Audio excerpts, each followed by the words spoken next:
आणि आपल्यासाठी ते करतायत खानदेशी शेवभाजी. खानदेशी शेवभाजी. त्यासाठी लागणारी ही तुरखाटी शेव जी आपण मगाशी पाहिली. साहित्य पाहिलं, आता आपल्याला कृती करायची. आपल्याला आता कढईत थोडंसं तेल घ्यायचंय. घ्या. पुढे आपल्याला ह्याच्यात कांदा परतून घ्यायचा आहे.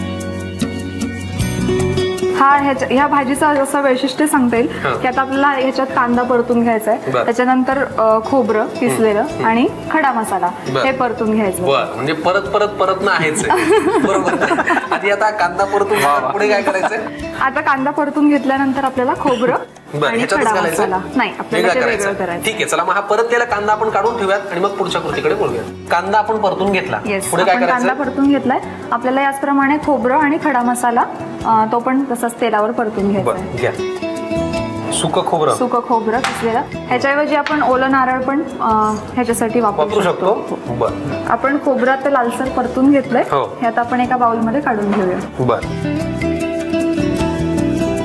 सुकं खोबरं आपलं परतून झालं. पुढे आता आपल्याला खडा मसाला असा याच प्रकारे परतून घ्यायचा. थोड्याशा तेलात दालचिनी घालते मी. त्याच्यानंतर बाजा, रामपत्री, दगडफूल, ही जावित्री, त्यानंतर धणे, लवंग, मिरी आणि वेलदोडा असं हे सगळं ह्याच्यात मिसळतं. तुम्हाला हे सगळं माहिती, याचं समाधान मंगेशच्या चेहऱ्यावर. म्हणजे तू किती कौतुकाने पाहतो की बापरे माझ्या बायकोला हे सगळं माहिती आहे, सगळं करताय. खरंच रे, आपण कधी किचन मध्ये तेवढं रमत नाही. बरोबर, समोर आलेलं एन्जॉय करतो खाण्यात, फक्त ताव मारत असतो. पण ह्या गोष्टी पण खूप महत्वाच्या आहेत. बरोबर. सुरुवातीला आपण हा कांदा परतून घेतला आणि नंतर हा खडा मसाला पण परतून घेतला. पुढे काय करायचंय? आता आपल्याला परतलेल्या कांद्यासोबत आलं आणि लसूण पण वाटून घ्यायचंय. 5 ते 6 लसणाच्या पाकळ्या आणि एवढं आलं काढून, आल्याचा हा तुकडा एवढं पुरे. आणि अजून काय घालायचं? काजू. हो, काजू आपण ह्याच्यासाठी घालतो की ह्या भाजीचा वास जरा झणझणीत असल्याकडे, तर काजूने ते जे ज्याचा जो तिखटपणा आहे ना खूप, तर तो थोडासा माइल्ड होण्याला मदत होते. बरोबरच थोडासा थिकनेस पण येतो. बरोबर, त्याला एक घट्टपणा येईल त्या ग्रेव्हीला.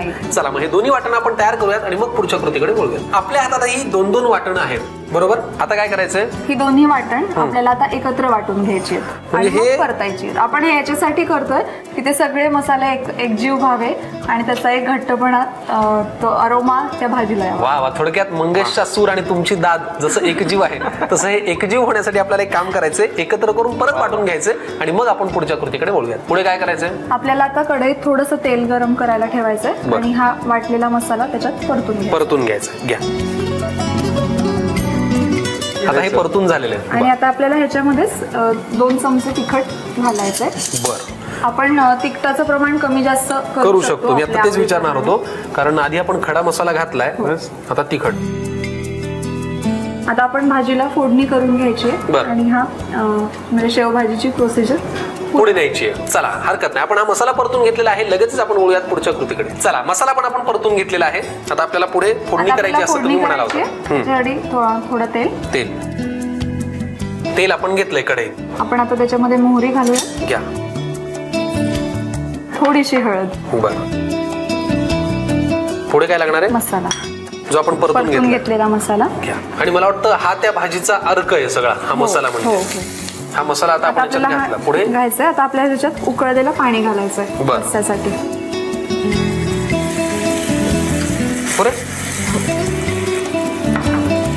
हे अजून एक मला एक टिप्स असे देता येते त्याच्यासाठी की ही उकळताना अगदी खदखदून उकळून घ्यायचंय, त्याच्याशिवाय त्याचा तवंग येत नाही त्या भाजीचा. आणि ती तर्री आता हे काय दिसते वर, तवंग आलेला दिसतो सुद्धा आहे. फॅन्टास्टिक. त्याला ती खदखदून उकळी जी आहे ती आलेली आहे. आता आपण ही तुरखाटी शेव त्याच्यावरती अशी छान टाकूयात. कशासोबत खायची हो? पोळी सोबत. पोळी, भाकरी, कशासोबत? तुझ्या आणि माझ्या आवडी. वा. घ्या. आपण गॅस बंद करून घेऊया. उकळी आलेली आहे आणि आता त्याच्यामध्ये शेव घालूया. पुढे काय करायचंय? आता आपल्याला ह्याच्यामध्ये मीठ घालायचंय. बरं. घ्या. चवीनुसार मीठ. हो. मीठ घातलं की आपली ही भाजी तयार. आणि आपण गार्निशिंग साठी कोथिंबीर वापरूया. क्या बात आहे. वा. घ्या. कांदा पण आपण घालू शकतो ना वरून, जर आपल्याला हवा असेल तर, किंवा सोबतीला आपण तोंडी लावायला. कारण तिखट खाताना आपण मोस्टली कांदा जेवणात वापरतोच.